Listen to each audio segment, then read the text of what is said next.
Hey everybody, welcome back to another episode of Awesome Build, where today we're going to take a look back at what went into making the stop motion animated Nostalgia-Ween opening we did a few years ago. We'll look a little bit into how I made the puppets, how we constructed the sets, and a little bit on how I did the actual stop motion animation. So I have some footage that I shot a few years ago that originally was going to be put, I think, on one of the DVDs as an extra, but I'm not sure I actually ever made it on one of the DVDs. So I'll share it with you guys today. Halloween is right around the corner again. And as we're going into Nostalgia-Ween next week, I thought it'd be kind of cool to take a look back at how we did that opening sequence. It's personally one of my favorite projects that I ever worked on here at Channel Awesome. When Doug first approached me about it, I think it was only about 2 weeks before he needed the footage. And he called me, he's like, I have a crazy idea. I'm not sure that you're really gonna have time to do it, but if there is, I think it would be great. He's like, but I wanted to call you and talk to you about it first and see if it was something that we could do, and if we could, do we have time, and all that kind of stuff. He knew that I was into stop motion, and I had done a little bit of stop motion before. I had some of my puppets and stuff like that lying around the studio. And he said he wanted to do a parody of The Nightmare Before Christmas. And I think before he even finished his sentence, I was like, yes, absolutely, we have time to do it. Well, we can do it.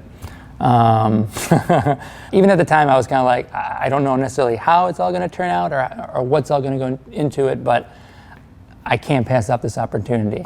I love The Nightmare Before Christmas, and anytime I get an opportunity to do stop motion, I jump on it. So I really couldn't pass it up. But I knew it was going to be pretty challenging given the time constraints that we had. I knew that I was going to have to construct the puppets and do the animation in about 2 weeks, and in addition to some of the other things that were going on.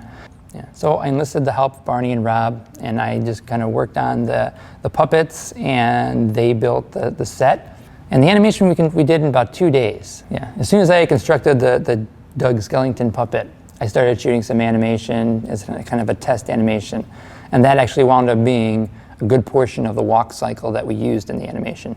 And then we spent a whole day basically shooting the whole sequence where he walks up to the door, opens the door, and then the Pennywise comes out and shoots him. So I hope you guys enjoyed this little look back at how we kind of did some of that animation, how we built the puppets. And I also have my original cut included at the end that I presented to Doug about a day before it was supposed to go up.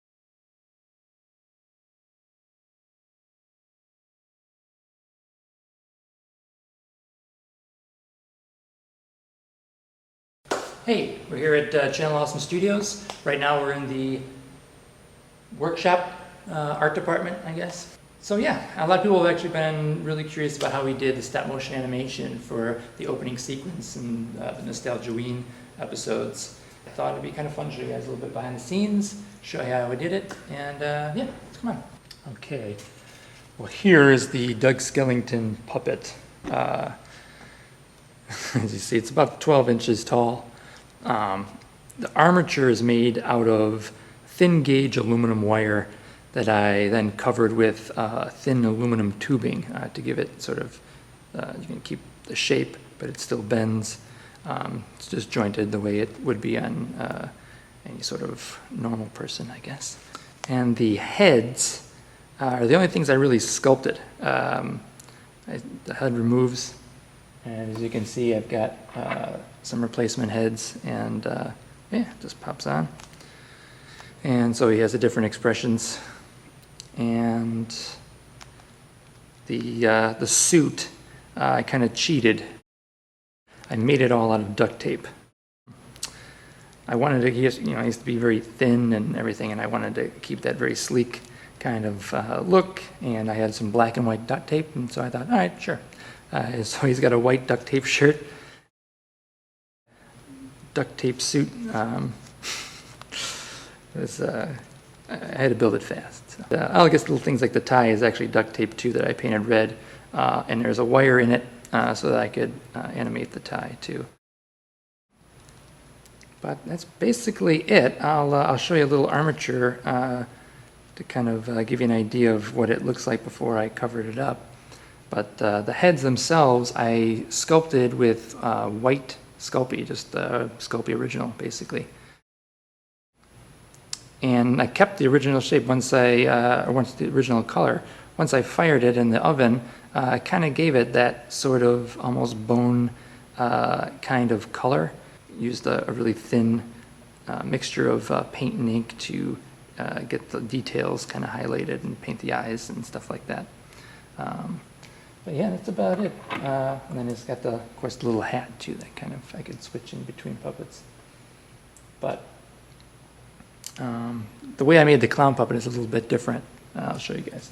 Here's the Pennywise puppet that I made. Essentially, it's constructed the exact same way as the Doug Skellington puppet.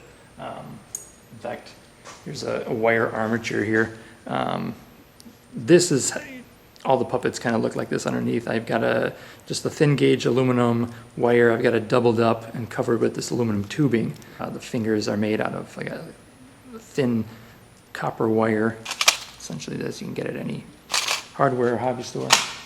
But yeah, this is just like a plumber's putty, or you could use any kind of like two-part epoxy that kind of holds everything together. You don't want to use too much of it because you want to keep the overall weight of your puppet kind of low. So with the Pennywise puppet, and most stop motion puppets, you have your mounts for the puppet in the bottom of the foot. So you have a little nut in there that you can shoot a screw in.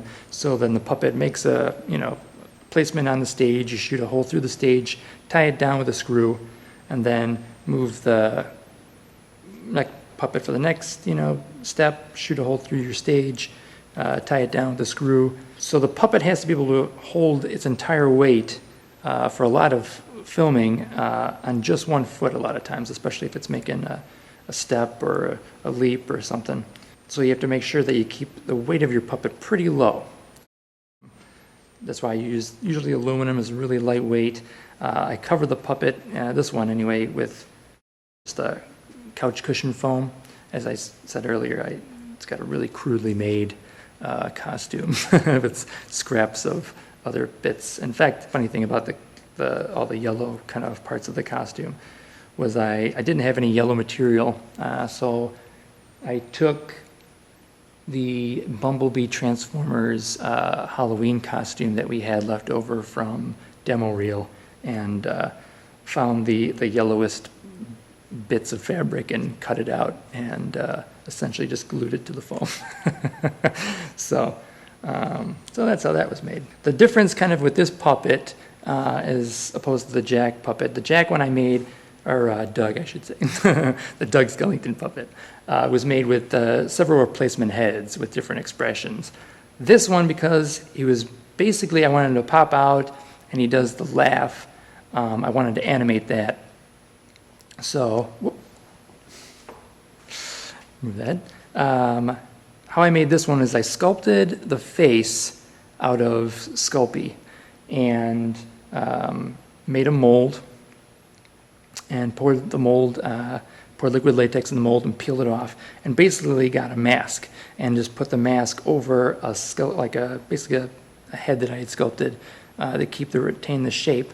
And then underneath the jaw, I just cut it in half, and the jaw is just a piece of sculpted epoxy with some wire so that I could open the mouth and close the mouth and animate it, frame by frame. So, yeah, that's about. I added a little mount here in case the face broke or something like that, and I didn't want to remake an entire puppet, so I just made a little mount so I could pop the head back on, and if I needed to change the face, I could, but it's still fully articulated. He turns his head and up and down and all that jazz, and opens his mouth too. So pretty cool. Now initially I thought I was going to have to do the entire thing green screened. So Barney and Rob Walker, actually they built that set that you see with the trees and stuff like that. And I had some cardboard tubing. So what Barney did was he took the cardboard tubing and cut it up and covered it with the stuff called Durham's Rock Hard Putty. And he just covered the, basically just one half, because we weren't going to see it from the other side anyway, of these cardboard tubes, and then just ran streaks down it. When it hardened, it had this awesome texture that was like tree bark. And then he also made the little symbols, you know, for the different seasons on the door, the little cartouches here. And Rob came in and painted it and gave it that tree kind of look, that dark kind of quality that was sort of very Nightmare Before Christmas. Rob then also painted that whole stage, like the actual stage that we shot it on. That was all Rob too. And actually it's kind of neat about the trees. We made them in several different sizes to give a sort of different perspective feel. So yeah, I've got the large tree. We had to make a door so that the clown steps out. Yeah, so this is the door that that Barney made, or the sort of close-up of the tree.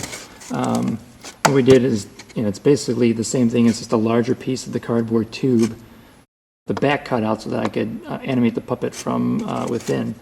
And once he covered it in the Durhams, he cut out the door, and I put a little hinge on it so that we could, you know, the puppet opens up and comes out of the tree there. And as I said before, like, yeah, Barney made all of the symbols, the cartouches, whatever, and laid them in. And Rob did a beautiful job of painting these. I mean, I think all in all, it came out beautifully. I thought it looked great. I was so happy that we could do it with a real stage, real set pieces. It made all the difference. Great job, guys. Okay, well, this is basically, I'm going to show how we animated the Doug Skellington walk sequence. When he's walking through the forest, he's very animated and stuff, and looking around. I didn't want to have to build a stage that was super long in order for him to walk through it. I thought it'd be easier if I just shot it all green screen and put in a background, and then I could shoot him stationary and just move him as if he's walking. This green screen sort of stage that I built with this bracket, with just a piece of threaded rod that I can adjust to whatever height the puppet is. And I put a mount in the back of the Doug puppet.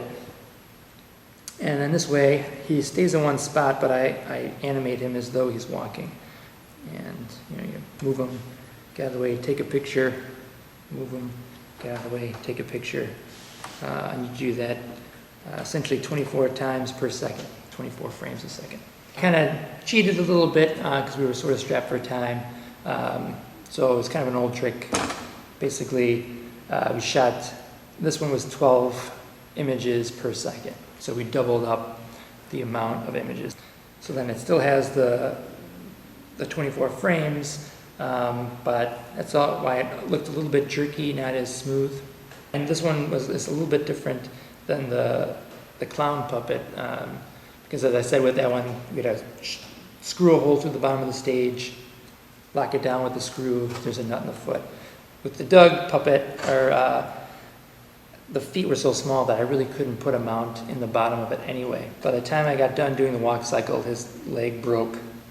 And so this is essentially, I had to replace this leg with just a piece of rod that I bent into a leg shape, and I did put a nut in this foot and locked it down for that whole sequence when he opens the door and gets shot. If you notice, this foot never leaves the ground because this is the foot that was holding him up.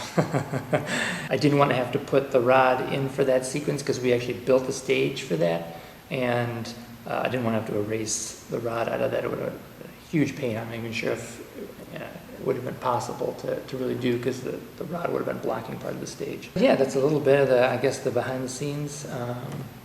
how we did this and how generally most stop motion is done. Yeah. All right, guys. Well, I hope you enjoyed this little look back at what went into making that stop motion intro for the Nostalgia-Ween a few years ago. And don't forget to leave a comment on what you'd like to see me build for Halloween. I've gotten lots of great suggestions so far. Don't forget to look me up on Facebook at Jim J. Raz. And yeah, until next time, thanks so much again. Take care, guys.